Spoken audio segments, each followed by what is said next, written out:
This is Cambuskenneth Abbey. Most abbeys are beautiful, they're known for their beauty, but these are the remains. However, this abbey is also known for some great stories and playing a pivotal role in the part of Scottish history, and most notably with a character named Robert the Bruce.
In the aftermath of the Battle of Bannockburn in 1314, Cambuskenneth would play a major role because this is where the Scots, after they cleaned the battlefield, brought their booty. This is where Scotland became rich in one day, and this was the headquarters after the Battle of Bannockburn, where Bruce started to take control of things. Now we're going to go back to the year 1304 because this was a pivotal moment in Scottish history. Just a few miles away in Stirling, King Edward I was besieging Stirling Castle. This would prove to be different than no other siege, for it is the first time that great fire would be hurled upon a castle. King Edward had this notion to use it, and use it he did. But unknown to King Edward, Robert the Bruce was with him. He was a liege man of Edward's at the time. At one point, he had bended his knee to Edward and swore fealty. Bruce left the siege of Stirling and came here to Cambuskenneth to meet up with a certain Bishop William Lamberton. Lamberton would prove to be a staunch supporter of Robert the Bruce and his quest for kingship. But Lamberton was also, he had his own interests, for the Scottish Church had to be independent of the English Church. And they made a pact. They made a secret pact that Lamberton and the church would support Bruce's quest for the throne, and in line Bruce would support the church. He would have the backing of the church. Now all that remains here is the bell tower and the foundational remains of what was once the abbey. But they would meet here in secret. A very secret meeting. A meeting that, if discovered, almost certainly meant death. So away from the prying eyes of Edward, this pact between Bruce and Lamberton would stand firm, and it would shape the future years for Scottish history.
because Bruce had been so successful at the Battle of Bannockburn. He certainly won the battle, but the war was far from over.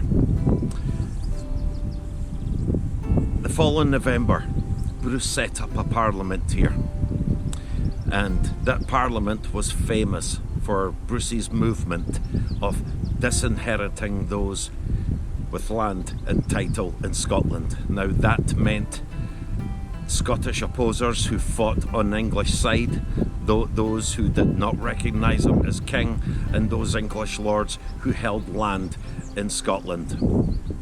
And this was to cause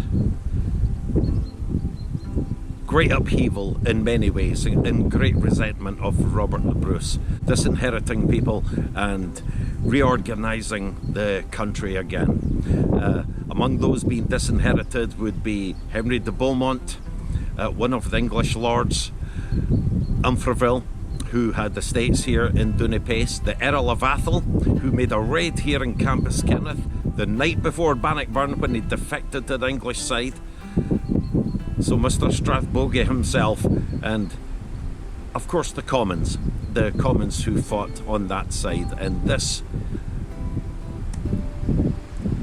would all go towards the reorganisation of the country and handouts of land and title to supporters of Robert the Bruce.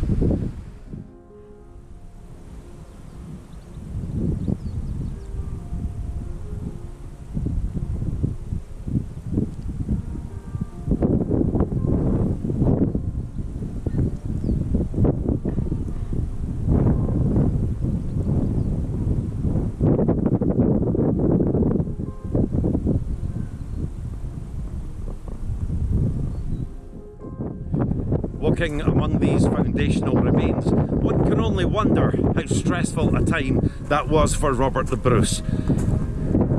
For the first time, he had driven his enemies out of Scotland. The whole of Scotland was in his hands.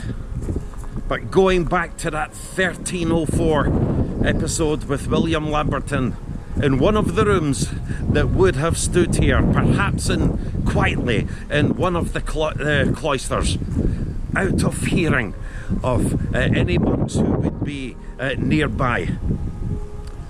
It would only be 2 years later before Bruce would murder his rival John Comyn in Dumfries, take himself off to Scone, and have him crowned King of Scots, which Lamberton supported that inauguration. He supported Robert the Bruce all the way through this.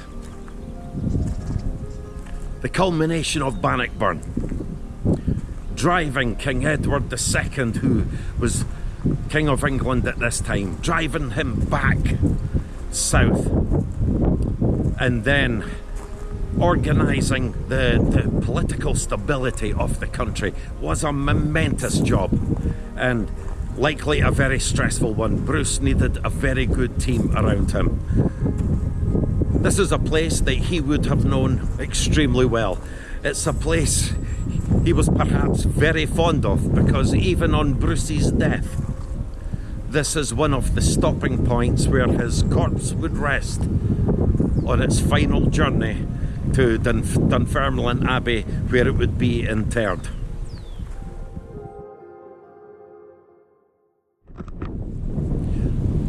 Most abbeys attracted the wrath of the invading army, and Cambuskenneth was no different. It's such a magnificent area. Cambuskenneth is often overlooked and it's overshadowed by Stirling Castle, visits to Bannockburn Heritage Centre, visits to the Wallace Monument over there.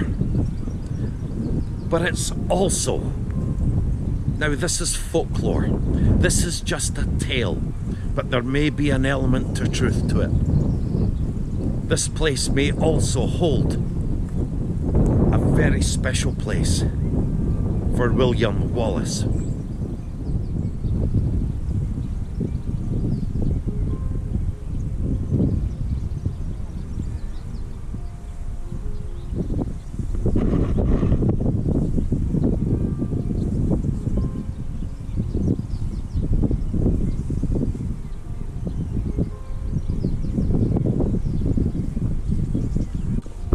Rumour has it that when William Wallace was hung, drawn and quartered, his body parts were sent to Newcastle, Berwick, Stirling and Perth. Wallace was very closely connected to Dunipace, which is a short distance down the road. The folk tale says that the monks went to retrieve his body part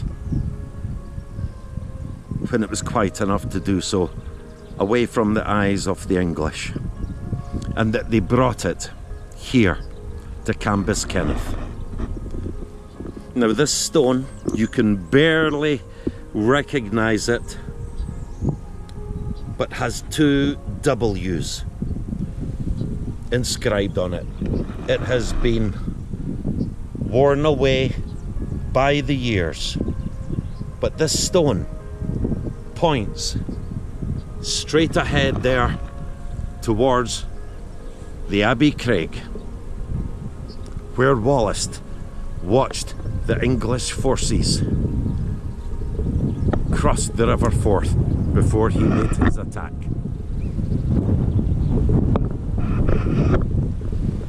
Could this be William Wallace's resting place? Certainly, it's very possible that part of him is here, pointing in that direction. It's a lovely story, and there may be an element of truth to it. As a part of William Wallace in the sacred grounds here of Cambuskenneth Abbey.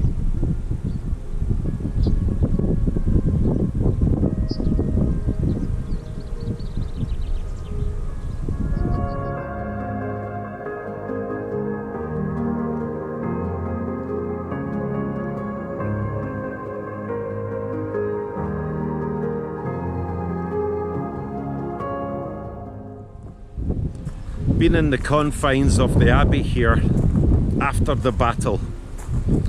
Must have been a very sobering place for Robert the Bruce, his commanders, and anyone else who fought with him. Some of the dead would be brought here. Gloucester, Bruce's own cousin, who was killed at the very start of the Battle of Bannockburn. Some notable knights who Bruce would have known very well with his time in the south.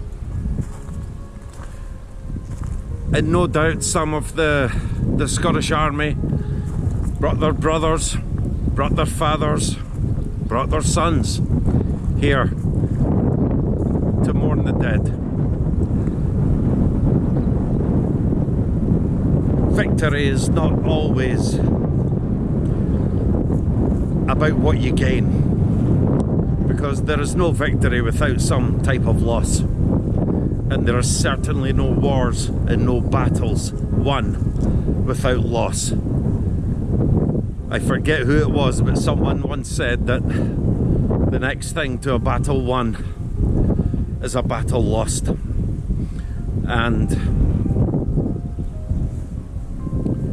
Bruce must have had heavy periods of contemplation, not just of what was ahead of him, but of the years of struggle. His wife and his daughter were imprisoned in England for many years.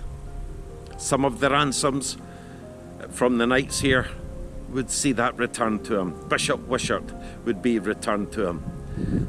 But his brothers had been executed. Nothing can bring them back. He had lost many good men whose names we will never know during all his years of struggle when he was an outlaw. Out of all his victories, and he won many of them after his struggles, he would have lost many good men, men who were loved, men who were close to him. Again, names we shall never know.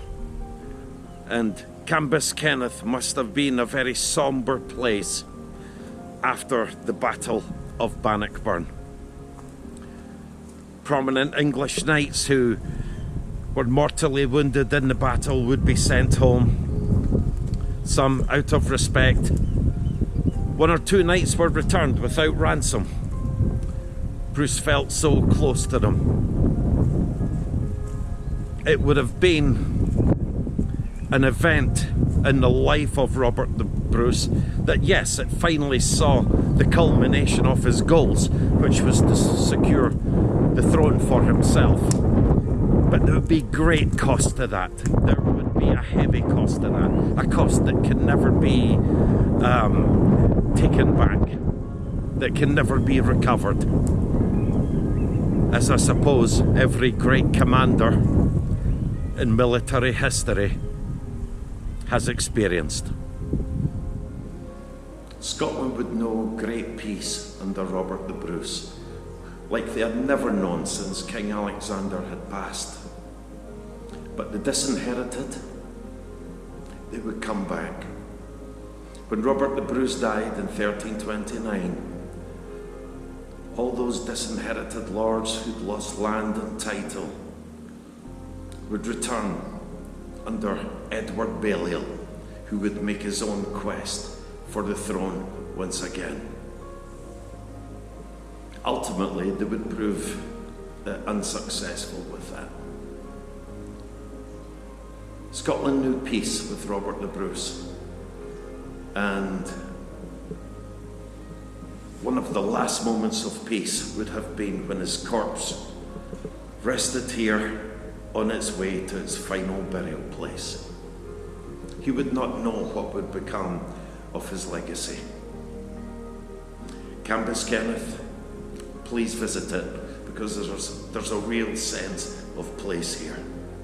It's a wonderful relic of Scotland's heritage.